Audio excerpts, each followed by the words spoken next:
Hi, Isabelle Litzler, Pléiade HC, the place to be to develop your skills and grow your potential. So today on the topic of women careers is actually a topic that concerns everybody, in my view, both men, women, everyone. It's about work-life balance.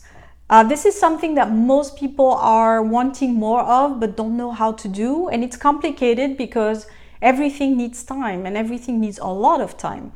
So I want to give you 3 tips today on how to increase your satisfaction at work and in life and basically get happier overall. So the first thing is really to set boundaries.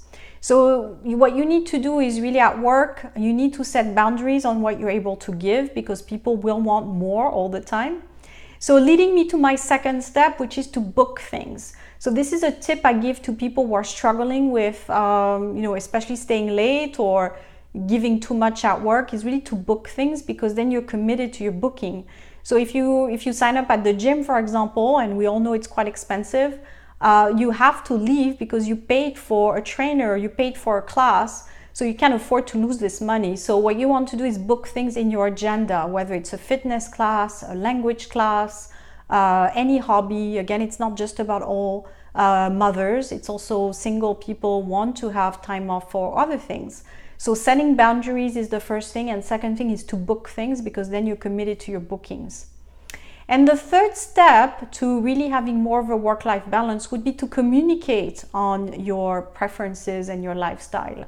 So I think people will get used to and accept more of you leaving at a certain time or not being present necessarily in the evening if you're the type of person who talks a lot about their passion. So if you say, I love fitness and I'm someone who's maybe running a marathon. So if your coworkers know that you're the marathon runner, they won't be surprised that you leave every day on time to train for a marathon. Or if you're taking language courses because you want to take an exam in French, for example, same thing, people will get used to you leaving earlier.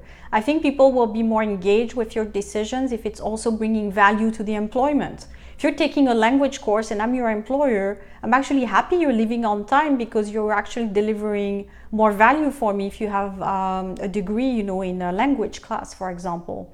So I think it's, again, how you bring value to the employer. But even if it's a hobby that's not bringing value, let's say you love volunteering for some type of cause, that's your right, and people should respect that. And again, they need to get used to seeing you leaving on time.